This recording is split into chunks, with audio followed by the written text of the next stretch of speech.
السلام علیکم ورحمۃ اللہ وبرکاتہ۔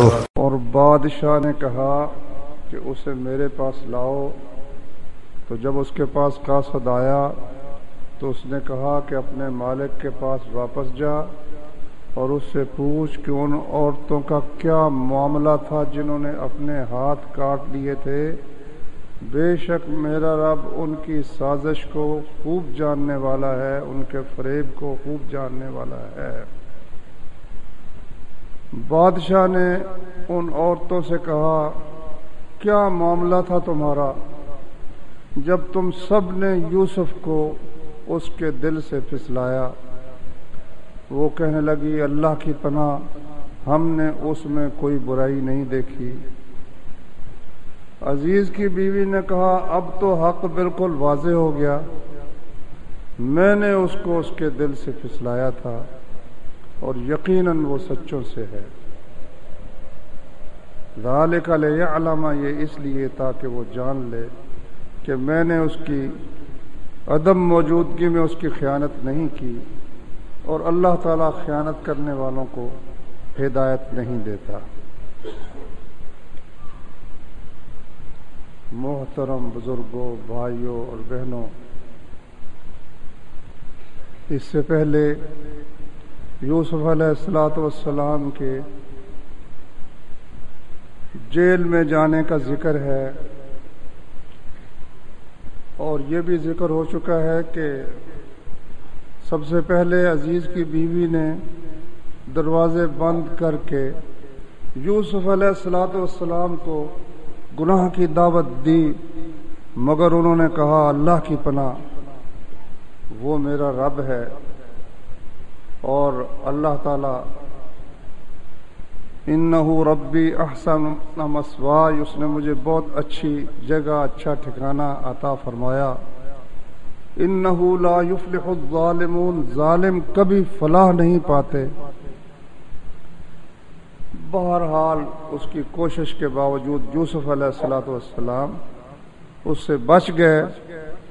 پھر اس نے تہمت لگا دی کہ اس نے اپنے خامد کو کہنے لگی کہ کیا جزا ہے اس کی جو تیرے گھر والوں کے ساتھ برائی کا ارادہ کرے، سوائے اس کے کہ اسے جیل میں ڈالا جائے یا کوئی دردناک سزا دی جائے۔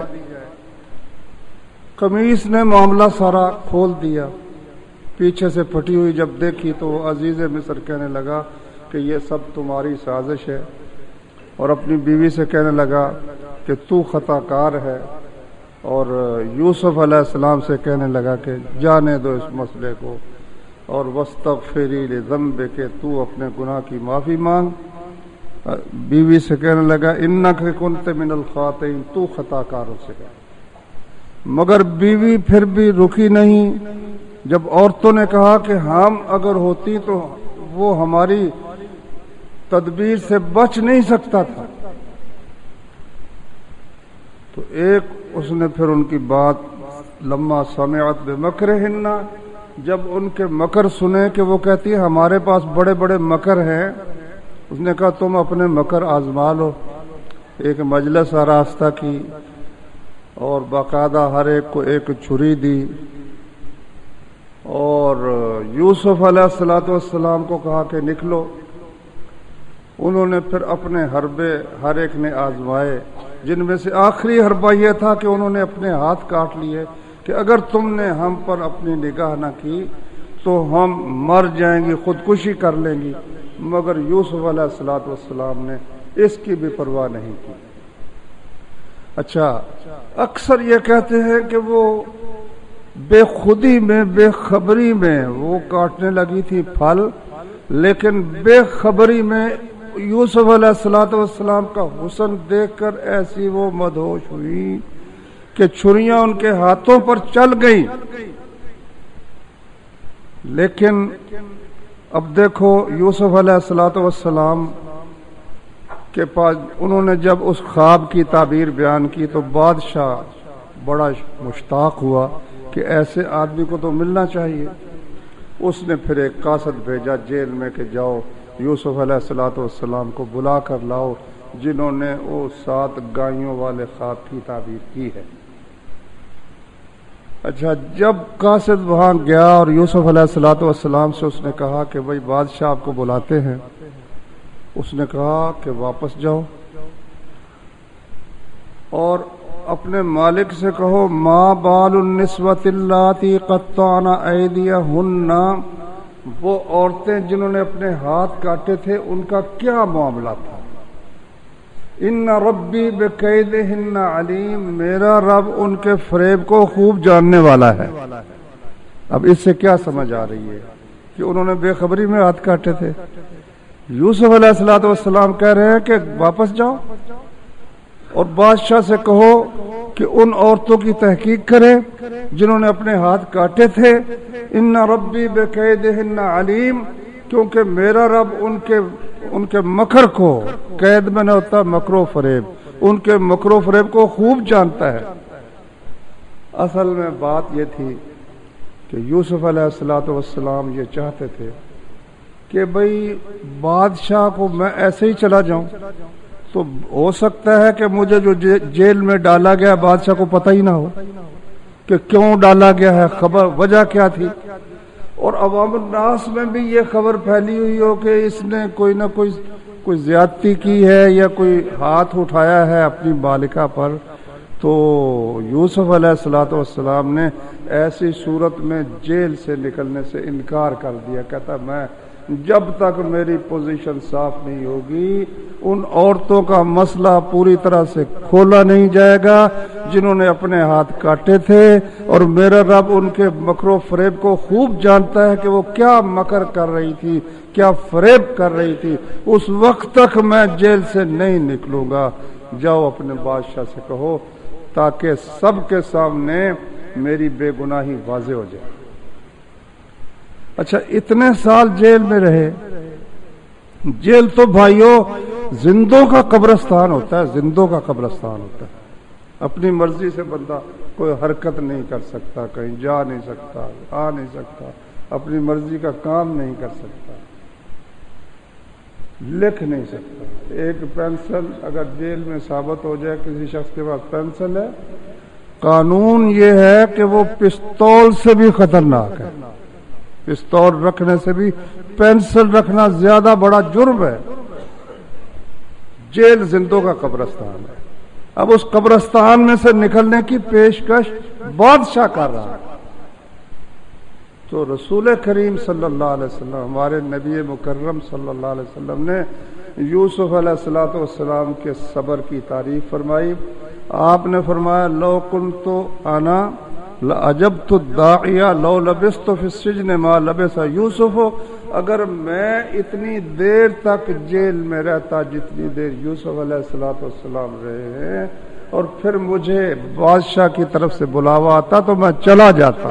اللہ کے رسول صلی اللہ علیہ وسلم نے فرمایا.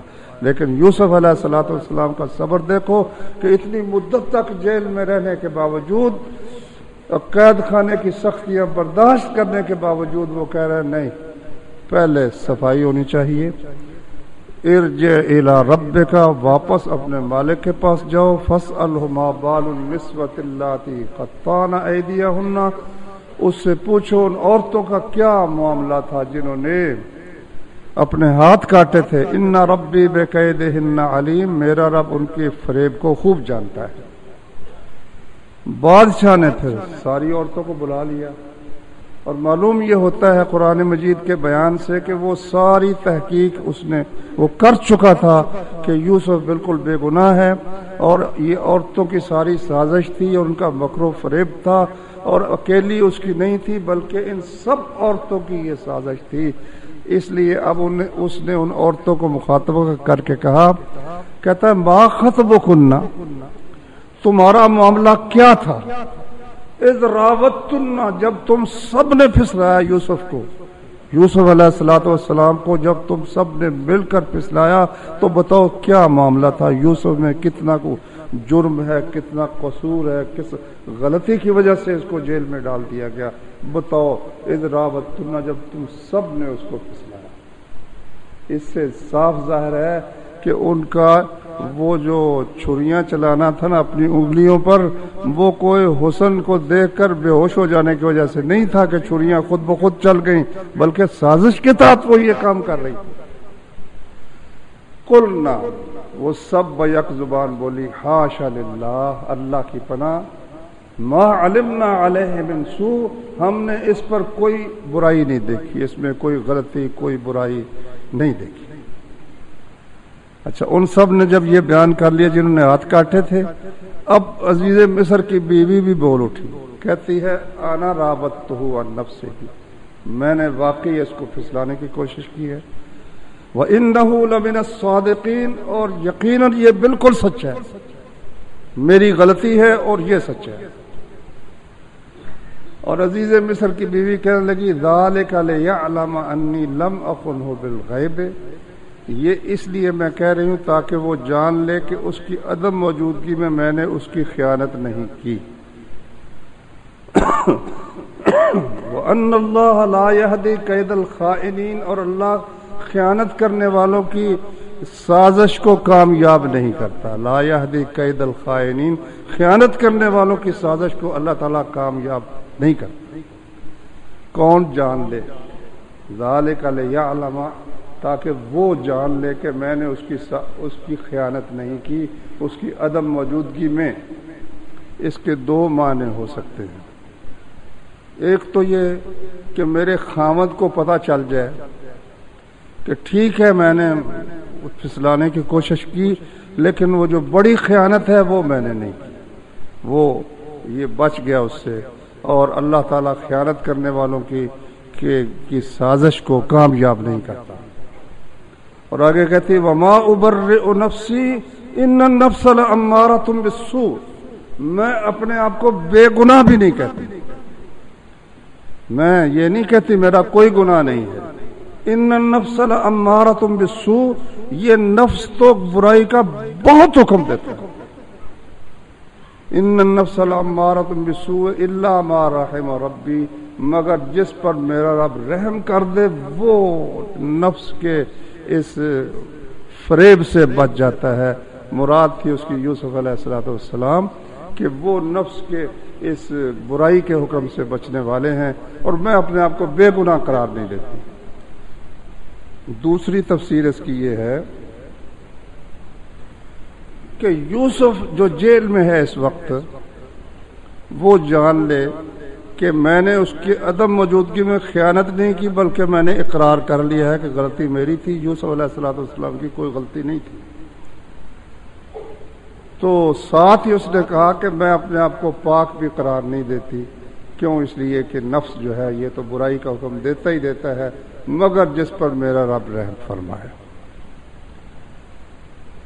ان ربی غفور الرحیم، میرا رب بخشنے والا ہے، رحم کرنے والا ہے۔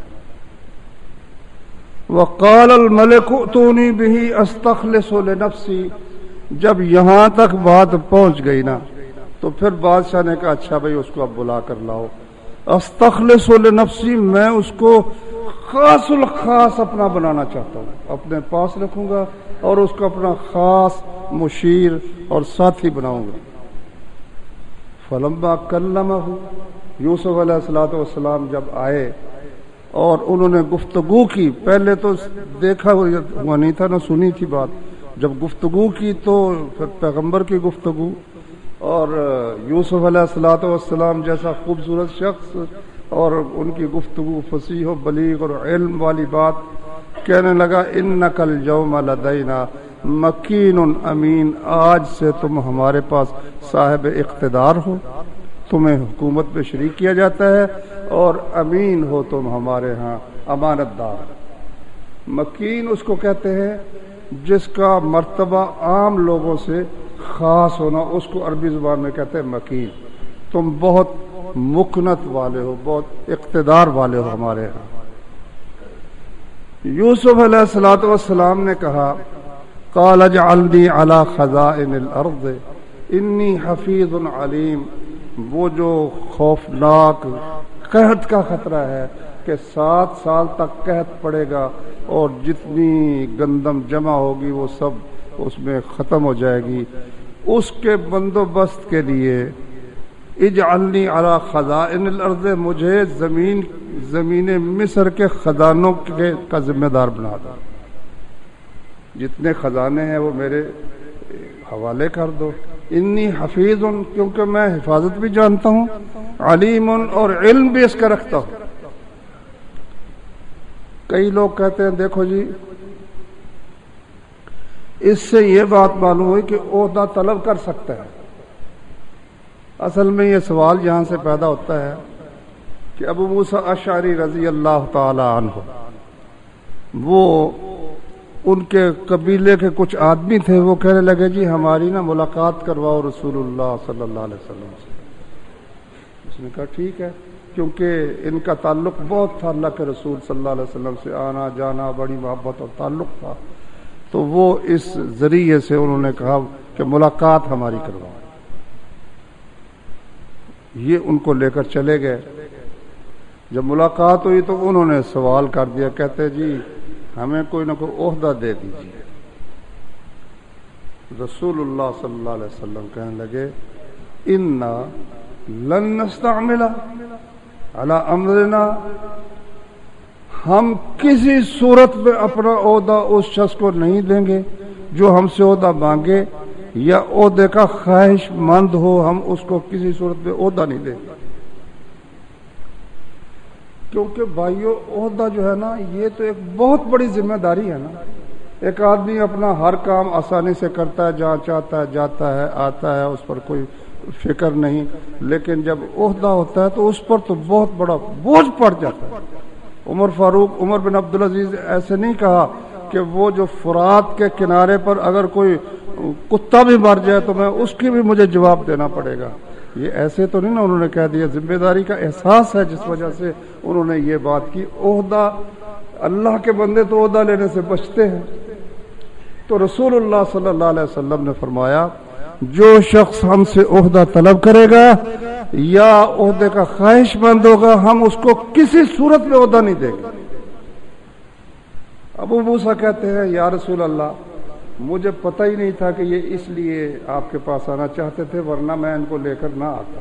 اپنی پوزیشن بیچارہ صاف کرنے لگ گیا نا کہ جی مجھے خبر نہیں تھی کہ یہ کس لیے آپ کے پاس آنا چاہتے تھے۔ اچھا، اب موجودہ جو طرز حکومت ہے کفار کی نقل میں، اس میں ساری بنیاد ہی اس پر ہے کہ جی میں آپ کا جو ہونا بڑا خدمتگار ہوں، جنہیں حقیر سمجھ کر بجھا دیا تو نے، یہی چراغ جلیں گے تو روشنی ہوگی، اپنے آپ کو چراغ قرار دیتے ہیں روشنی کے لیے، دوسروں کو کہتے ہیں کہ وہ ایسے ہے ویسے ہے، میں بالکل سچا ہوں، وفادار ہوں،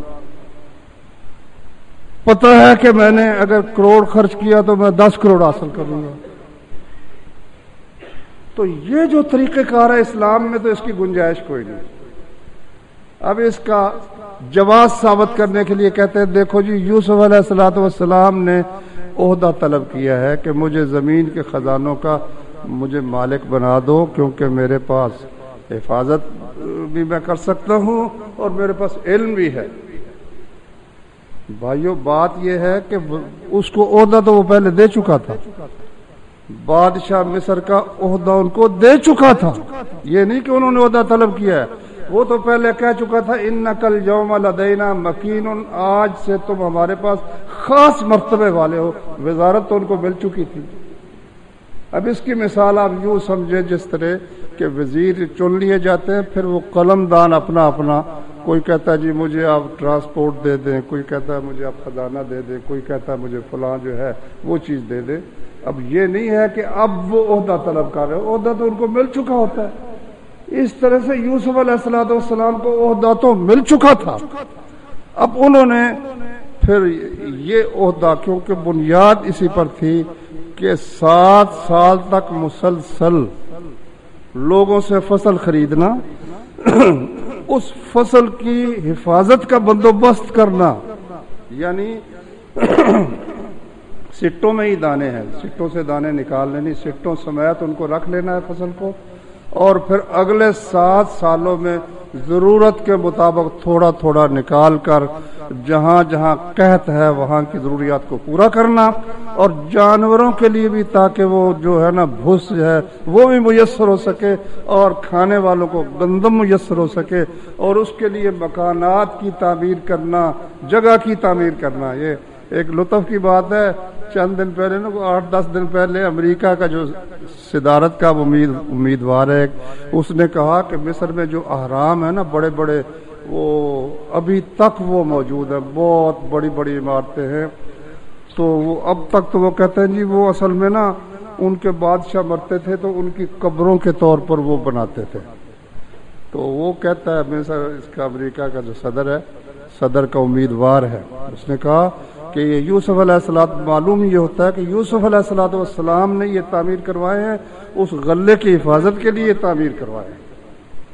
بہرحال ایک بات ہے، غلط بھی ہو سکتی ہے، صحیح بھی ہو سکتی ہے، لیکن اس کے لیے بہت بڑی منصوبہ بندی کی، بہت بڑے ایمان کی ضرورت تھی کہ وہ اپنے خزانوں کو صحیح جگہ پر استعمال کرے، صحیح خریدے، صحیح طرح سے اس کی حفاظت کرے، کسی جگہ گھپلا نہ ہو، کسی جگہ خیانت نہ ہو۔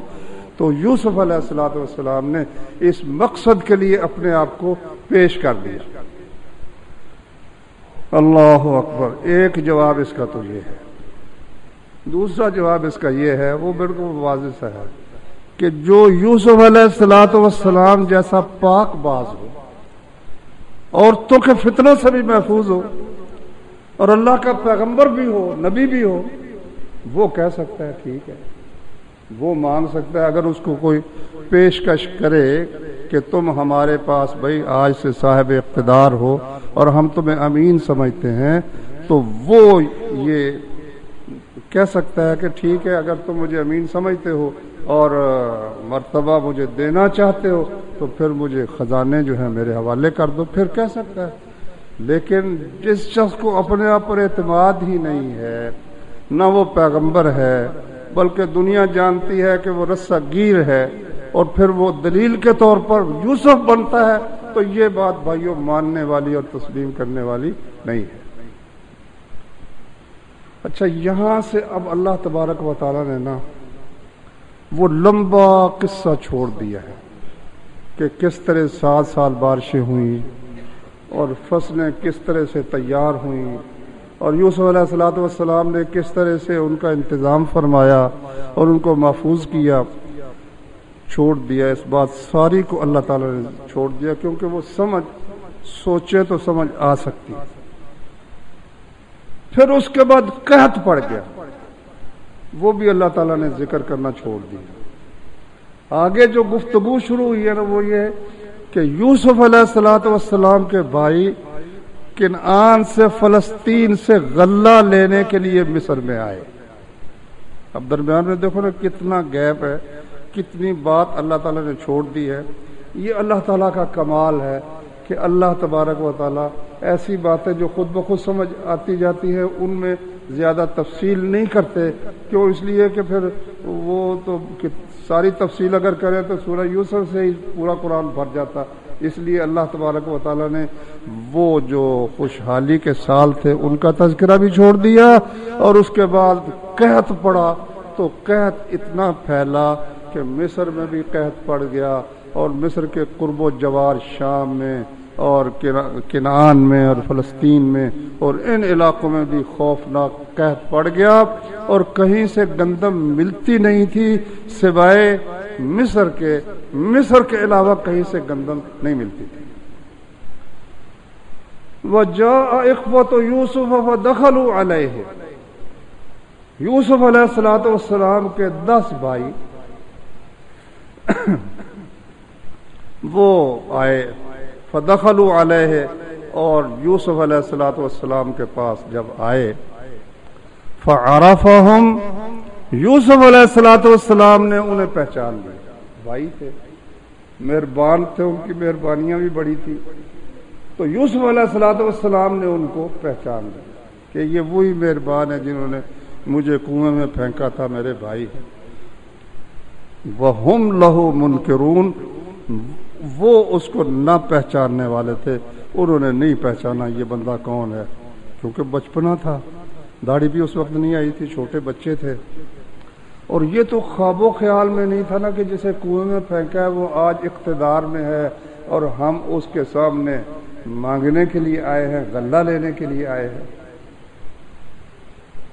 وَلَمَّا جَهَّزَهُمْ بِجَهَازِهِمْ، یوسف علیہ السلام نے جب ان کا سارا سامان تیار کر دیا، گندم ان کے اونٹ جو تھے وہ لاد دیے، 10 اونٹ غلے سے بھر دیے۔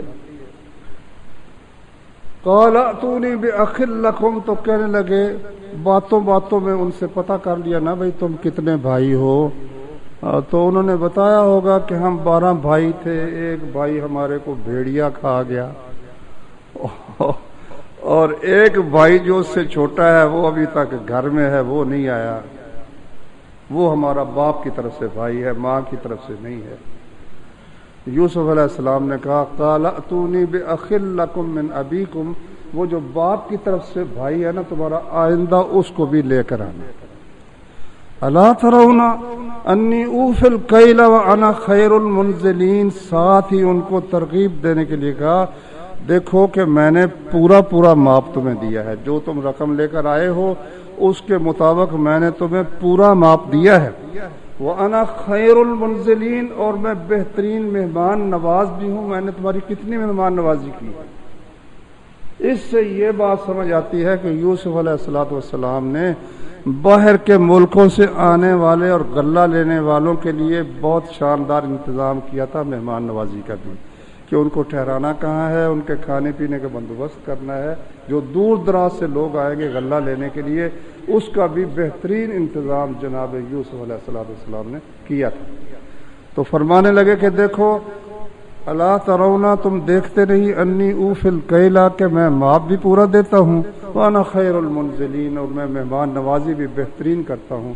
فإن لم تأتونی بہ، ساتھ ایک پھر دھمکی لگا دی، اگر وہ بھائی لے کر تم نہ آئے، فلا کیل لکم عندی، نہ میرے پاس تمہارے لیے کوئی ماپ ہے، کوئی غلہ ہے، ولا تقربون، بلکہ میرے قریب بھی نہ آنا، ادھر آنے کی سوچنا بھی نہیں، اگر بھائی کو لے کر نہ آئے، فلا کیل لکم عندی، نہ میرے پاس تمہارے لیے ماپ ہے، ولا تقربون، اور نہ میرے قریب آنا۔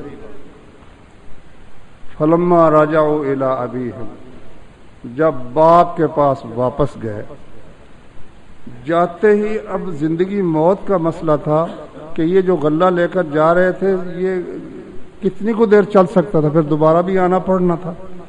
جاتے ہی کہنے لگے یا ابانا منع منا الکیل، ابا جی بات یہ ہے کہ ہم سے وہ جو غلہ ہے وہ روک لیا گیا ہے، وہ کہتے آئندہ کوئی نہیں دینا۔ فارسل معنا اخانا، ہمارے بھائی کو ہمارے ساتھ بھیج دو، نقتل، تاکہ ہم غلہ لے آئے، وَإِنَّا لَهُ لَحَافِظُونَ، ہم اس کی ضرور یقیناً حفاظت کریں گے۔ باپ نے کہا هَلْ آمَنُكُمْ عَلَيْهِ إِلَّا كَمَا أَمِنْتُكُمْ عَلَىٰ أَخِيهِ مِنْ قَبْلِ، تمہارا میں اس پر کس طرح اعتبار کروں سوائے اس اعتبار کے جو اس سے پہلے یوسف کے لیے میں نے اعتبار کیا تھا، وہی اعتبار تم پر کروں۔ پہلے بھی تم نے کہا تھا انا لہو لحافظون، ہم اس کی حفاظت کریں گے، اب پھر کہہ رہے ہو کہ حفاظت کریں گے، لیکن اب چارہ کوئی نہیں تھا، غلے کے بغیر زندگی خاندان تھا، اس لیے کہنے لگے بھیج میں دیتا ہوں۔ فاللہ خیر حافظا، اللہ ہی بہترین حفاظت کرنے والا ہے۔ پہلے تم نے کہا تھا انا لہو لحافظون، میں نے کہا تھا مجھے خطرہ ہے بھیڑیا کھا جائے گا، تم نے کہا کہ ہم حفاظت کریں گے، اب مجھے تمہاری حفاظت پر کوئی اعتبار نہیں ہے۔ فاللہ خیر حافظا، تو اللہ ہی بہترین حفاظت کرنے والا ہے، وہو ارحم الراحمین، اور وہ رحم کرنے والوں میں سب سے بہتر رحم کرنے والا۔ اللہ تعالیٰ توفیق عطا فرمائے، قرآن کریم کو سمجھیں اور اس پر عمل کریں۔